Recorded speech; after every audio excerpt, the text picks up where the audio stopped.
ভালো লাগে না, আমি পড়বো না। হ্যাঁ, তুই কেন পড়তে বসবি না? না মা, আমার পড়তে ভালো লাগে না, আমি পড়বো না। পড়তে বস, নাহলে পরীক্ষায় ফেল করবি। না মা, আমি পড়তে বসবো না, আমার ভালো লাগছে না পড়তে। স্টার্ট। তুই কেন পড়তে বসবি না বল তো?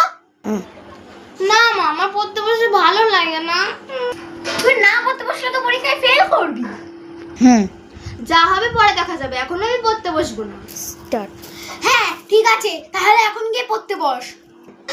ঠিক আছে, পড়তে বসছি, কিন্তু অল্প পড়বো। স্টার্ট। পড়তে বস তাহলে।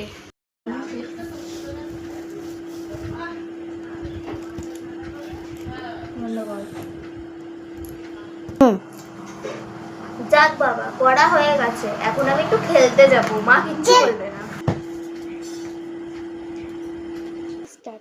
মেয়েটা এখনো আসলো না, কখন গেছে তো গেছে। চলে এসেছি। চলে এসেছি মা, আমি চলে এসেছি। হ্যাঁ মা, চলে এসেছি, কিন্তু অল্প একটু খেতে দাও না, আমার খিদে পেয়েছে। হ্যাঁ দিচ্ছি, খেয়ে পড়তে বসবি, কিন্তু না হলে কিন্তু তোকে বেরোতে দেবো না, আরেকবার যদি বলিস বাইরে যাবি। ঠিক আছে, খেয়ে পড়তে বসবো। তো হয়ে গেছে, এবার পড়তে বসি, নাহলে মা রাগ করবে। পড়া তো হয়ে গেছে, আর ভালো লাগছে না, একটা কাজ করব, আমি সকালবেলা 7টার সময় উঠে পড়বো। আজকে তো ঘুমই পাচ্ছে না। ঘুম তো আসছে না, একটা কাজ করি, মুখটা বুঝে দিয়ে ঘুমাই। বোন, তুইও ঘুমা। 3টা বেজে গেছে, কিন্তু এখনো তো ঘুম আসছে না। কালকে সকালে 7টার সময় উঠবো কি করে? দিদি এখন উঠতে কেন? 9টা বাজে তো। কি বললি 9টা? আমি 7টার সময় উঠবো বললাম, তাড়াতাড়ি সব পড়ি রে বান্ধবী, যাবি না স্কুলে? 10টা তো বাজলো রে, যাবি? আসছি, দাঁড়া দাঁড়া, আমি আসছি। পরীক্ষার রেজাল্ট বেরানোর সময় যা হয়। মা মা, আমার রেজাল্ট বেরিয়ে গেছে, দেখো। দেখি তোর রেজাল্টটা।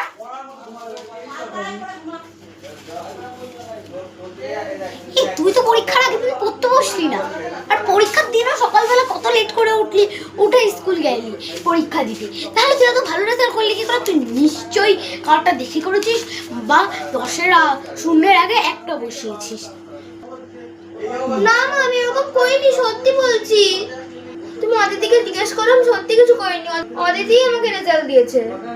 বোন ওঠ, দেখ আমার রেজাল্ট দিয়েছে, ওঠ ওঠ। স্টার্ট। আমি বললাম না, মা মা মা বোন